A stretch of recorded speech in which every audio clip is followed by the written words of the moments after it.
সালাম আলাইকুম, hello guys, সবাই কেমন আছেন? আশা করি সবাই ভালো আছেন। আজকে আমি দেখাবো ব্রয়লার মুরগি কীভাবে রান্না করতে হয়। এই ভিডিওর মাধ্যমে ব্রয়লার মুরগি রান্না দেখতে পাবেন। প্রথমে মুরগি বাজার থেকে নিয়ে আসলাম, তারপর কেটে নিলাম সুন্দর করে।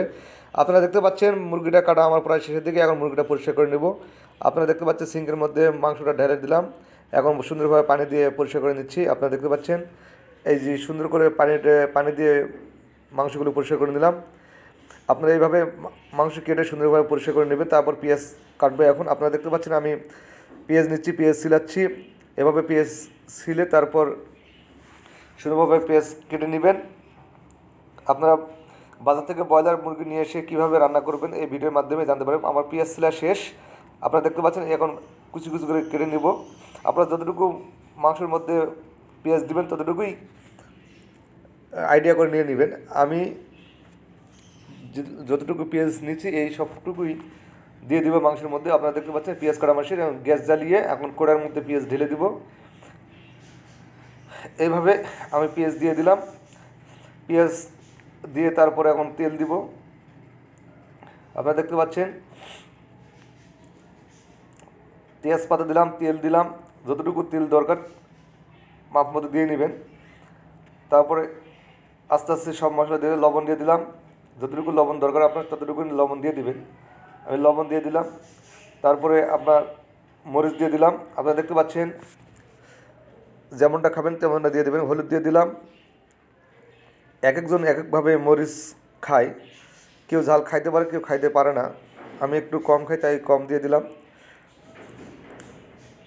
সাদা এলাচ দিয়ে দিলাম, দারুচিনি দিয়ে দিলাম, মোটামুটি একটু পানি দিয়ে দিলাম। তারপরে একটু পেস্টটা সুন্দর করে মেখে নিব, ভেজে নিলাম। আপনারা দেখতে পাচ্ছেন একটু মুরগির মশলা দিয়ে দিলাম। এইভাবে আপনারা সুন্দরভাবে ব্রয়লার মুরগি রান্না করতে পারবেন। এখন একটু পানি হালকা দিয়ে এখন একটু পর আমি মাংস ঢেলে দেব। আপনারা দেখতে পাচ্ছেন আমার প্রায় পেঁয়াজগুলো পুরোপুরি এক হয়ে গেছে। এখন মাংস ঢেলে দেবো। আপনারা দেখতে পাচ্ছেন মাংস আমি দিয়ে দিলাম। এইভাবে আপনারা মাংসগুলো সুন্দরভাবে এভাবে পেঁয়াজের মধ্যে দিয়ে দিবেন।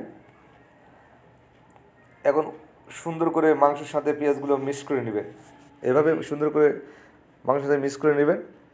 আর দেখতে পাচ্ছেন এগুলো এখন আমার একটু কষাতে হবে।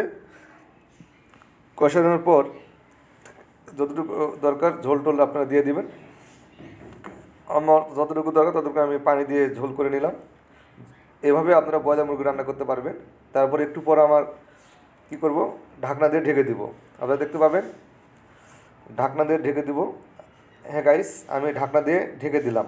তারপর ঢাকনা উঠে দেখবেন যে প্রায় সিদ্ধ হয়ে গেছে আপনার মাংস। যদি আমার ভিডিওটি ভালো লেগে থাকে তাহলে অবশ্যই লাইক কমেন্ট শেয়ার করুন, সবাইকে দেখার সুযোগ করে দেবেন। সবাইকে ধন্যবাদ। আসসালামু আলাইকুম রহমতুল্লাহ।